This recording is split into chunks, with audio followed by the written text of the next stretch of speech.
So right now, this channel is in a little bit of a place of a musical Russian roulette, in the sense where I don't really know what direction we're going in next from here on out. Every video is going to be a surprise, even to me. So today, I've decided that we are going to continue on the Pink Floyd journey and finish listening to The Piper at the Gates of Dawn. We're going to listen to side 2. This one's a little bit shorter, it's only 5 songs. And our first song is Interstellar Overdrive, and it says that the vocal is instrumental. So, it's not a vocal.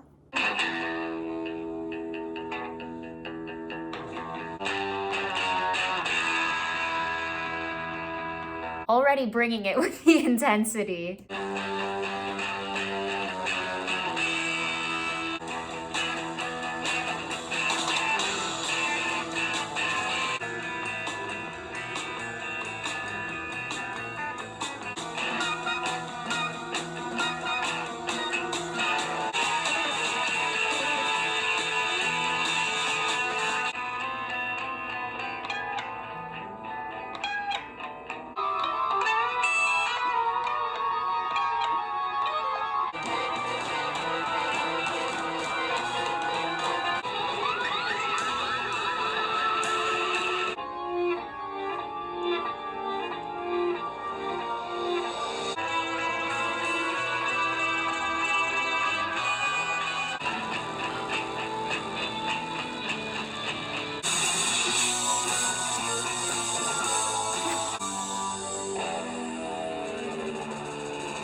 A chilling sensation all the way through, all the way until the end.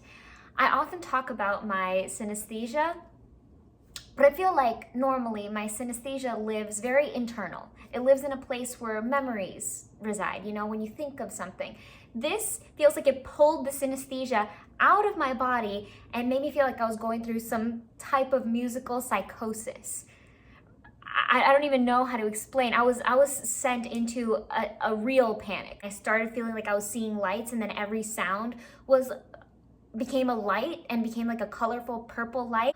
But I don't want to take away from the brilliance of this song, because the fact that they were able to send me on this trip is something. There were moments in the clusters where I felt like maybe there was a whole orchestration of instruments, and then the idea hit me that maybe there aren't that many instruments being used, but the way that the instruments are being used, they're being doubled up to make a sound that's greater than their intentional sound. Like, I felt like there were some times where the sound was made to come off as not so musical, but maybe like a sound that you would hear in space inside a spaceship coming from, you know, an astronaut or something, like the beep boop bops. And the driving force was very chromatic, very dissonant. There was so much distortion in the guitars. There was this electric feeling that was driving it forward. And yeah, the motion was very, very chromatic, very like da, like Jaws.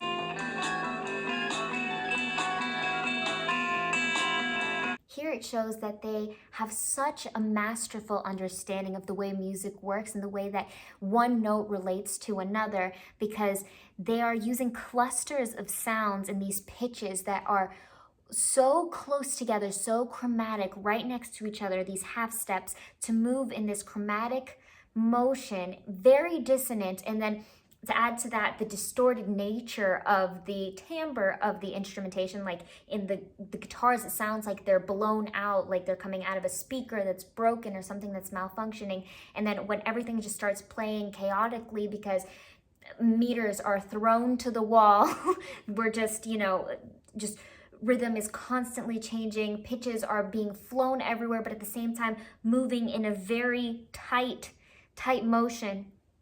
Feels like we're getting disoriented. It feels like they have control over our physical state of being. They're able to make music actually dizzying.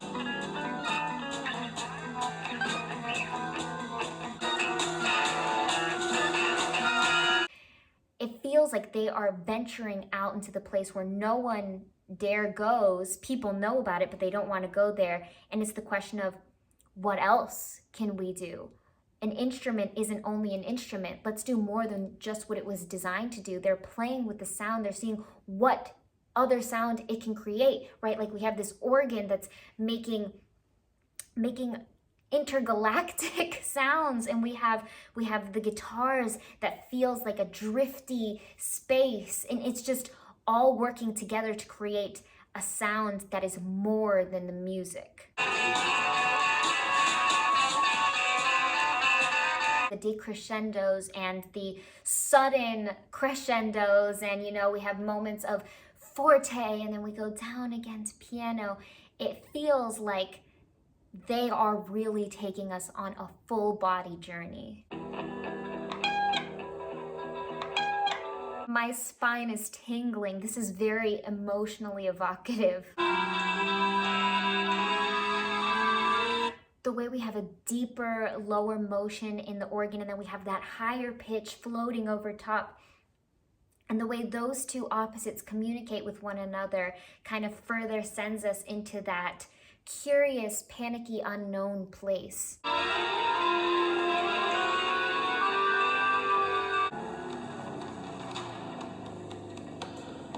Something tells me that Interstellar Overdrive isn't one of those songs that only affects you on the first listen. I think that it's going to give me the same exact reaction every time I listen to it from here on out for the rest of my life.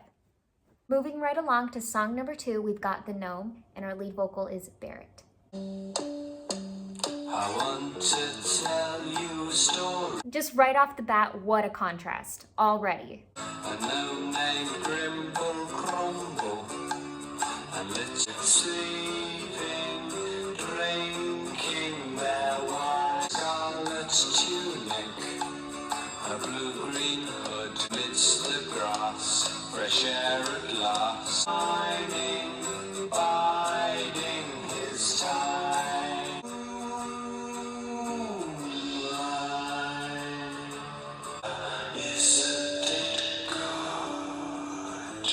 I love that echoey feature that they just used. Look at the sky, look at the river, places to go.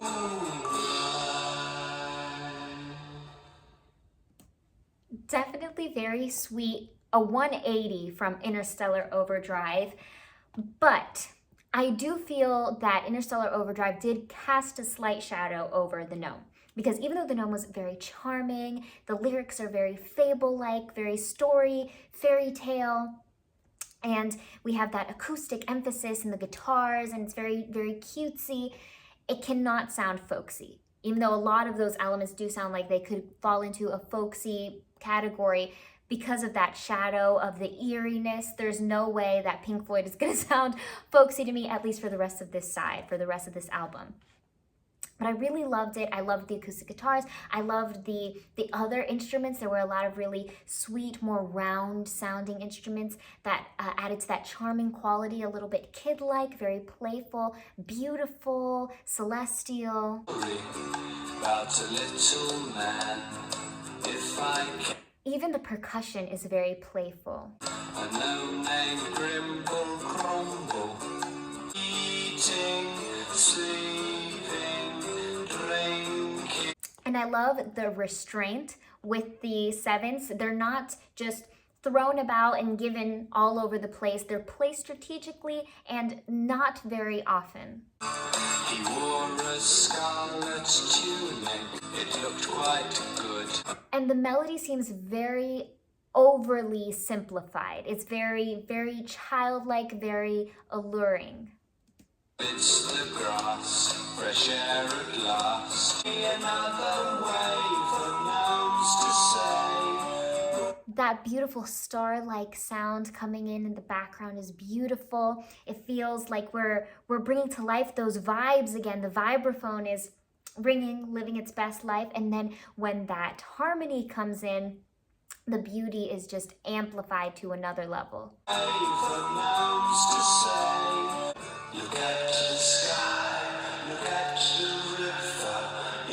And I love the way that they do this shadowy, echoey sound that's whispered, it's delivered in a whisper. It sounds like it's either extremely delicate and precious, or it's so creepy. There's no in between. And I think it's actually both at the same exact time. Look at the sky. it's just so unique, and it makes me happy because it's so different.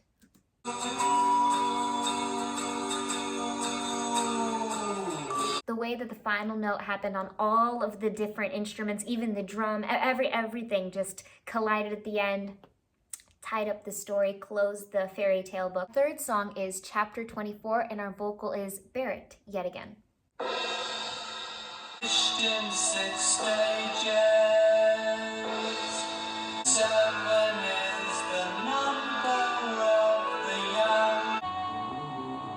Change, return, success, sunset.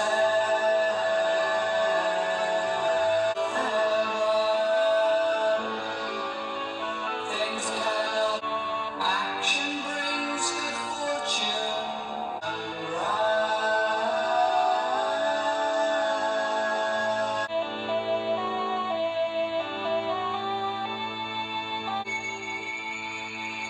And the 7th brings return, going and coming without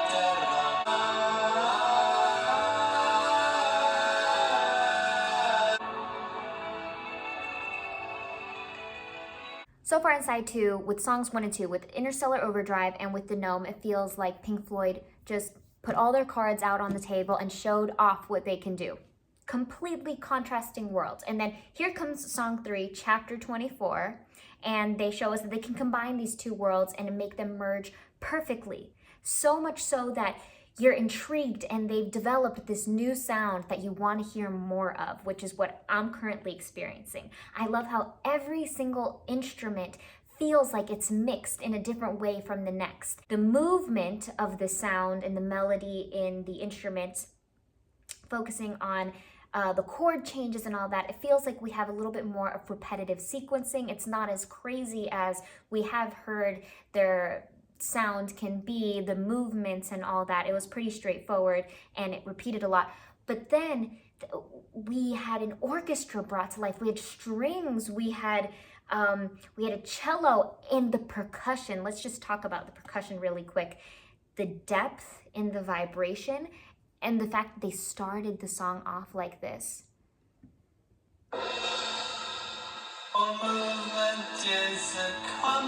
Automatically compelling, it pulls focus, and it gives this song so much importance. The 7th brings return,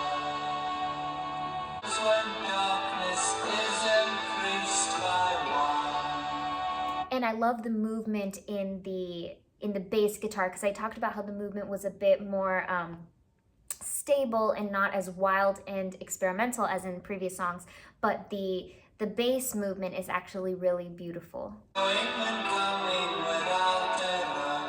And that fairy tale story-like nature of the Gnome, I feel, is crossed over into chapter 24. That's the part that's relived here.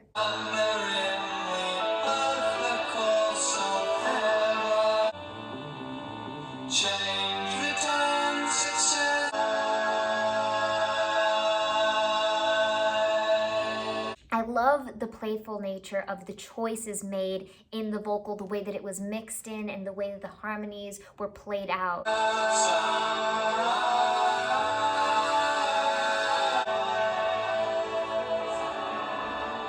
And due to that falling nature that we have towards the end, and the feedback of the guitars, and you know, there are a couple of experimental factors that are pulled back in from Interstellar Overdrive, I feel, to create this sense of unity between the two worlds that they've established. Moving on to song numero 4, we have Scarecrow, and our vocal is Barrett, yet again.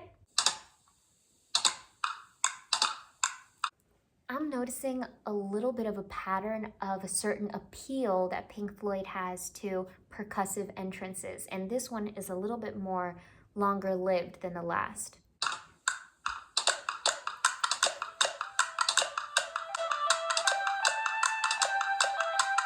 On his happy shore everywhere he didn't care.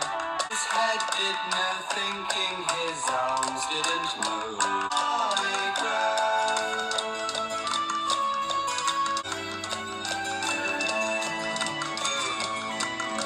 With With the Scarecrow, it finally hit me that Pink Floyd's ability to paint these pictures and verbally illustrate what's going on and tell us the story is a little bit Simon and Garfunkel-y to me. The black and green scarecrow, as everyone knows. Vocal and the electric guitar introduced at the exact same moment can't be for nothing. That has to mean something. That this is a duet. This is a duet between those two, and the marriage is solid. It's healthy, it's loving, it's strong. His hat and straw everywhere, he didn't care. In a field where barley grows. That harmony is so complimentary right there. His head did no thinking, except when the wind cut up rough and mice ran around on the ground. And I love how they use the organ so differently in every song. And with this one, it feels like it sets the stage. It's a tone setter. The black and green scarecrow was sadder than me. A gorgeous texture was added in with that acoustic moment. The way those strings just splay out. There's two sounds going on at the same time with that acoustic. So we have this light, airy, golden, almost like a here comes the sun kind of revelation. But then we also have this depth that pulls down almost like an echo, like a chamber that weighs each sound, like every note has weight. Closing out our journey of the Piper at the Gates of Dawn, we have Bike. And our vocal is, you guessed it, yet again, Barrett, bringing it home. I've got a bike, you can ride it if you like, it's got a bar, give it to if I could, but I borrowed it with my world. I'll give you anything, everything if you want. So this downward falling sequence is kind of nostalgic. It reminds me a little bit of our circusy moment with For the Benefit of Mr. Kite in Sgt. Pepper. So I'm getting a little bit of a circusy, performative vibe.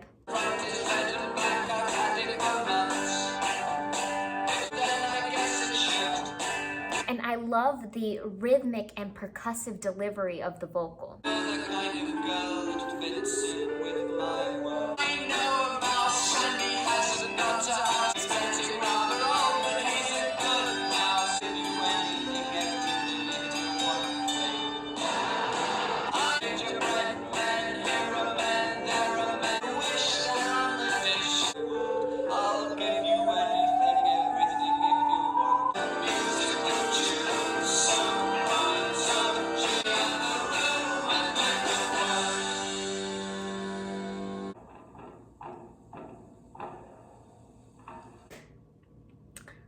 So they're pulling a Beatles on us in more ways than one, with the For the Benefit of Mr. Kite vibe going on, and that stop and that trick.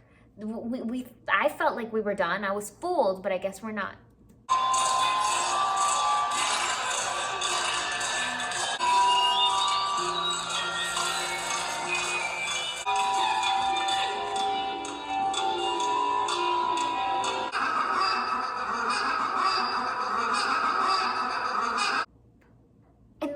That the song ended actually reminds me of the way that A Day in the Life ends, with that sequence at the end that's hard to decipher. So I got played twice in this one song. At first, it felt like the song ended, and it felt like it ended really abruptly, and I was gonna say, oh my gosh, one of the most fun moments ended so soon. And then I was like, it didn't end.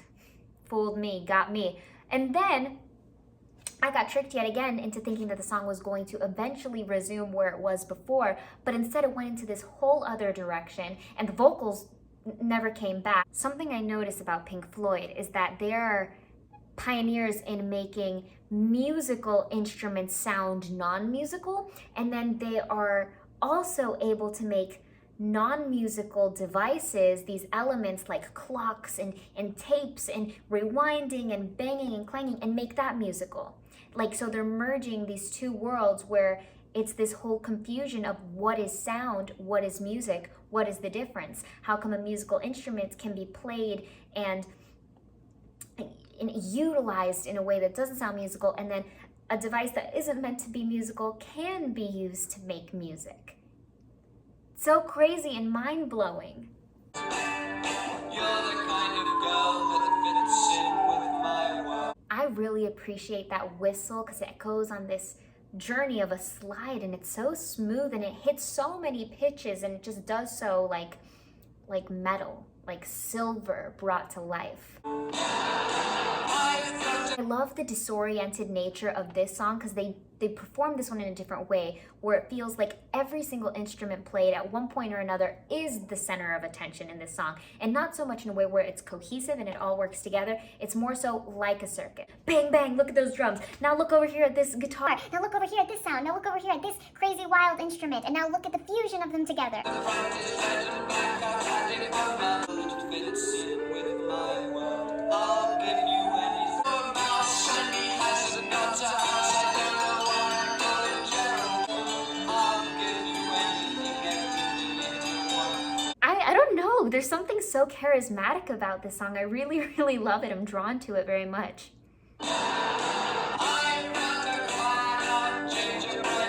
It just feels like moments that could be milked and normally would be are cut short.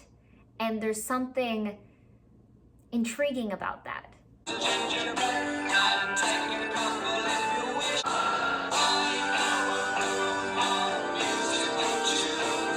And then they really further play with us by now expanding and stretching out the sound.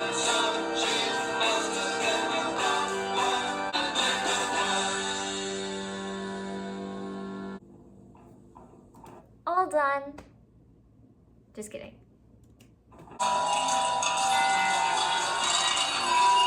Experiment crossing.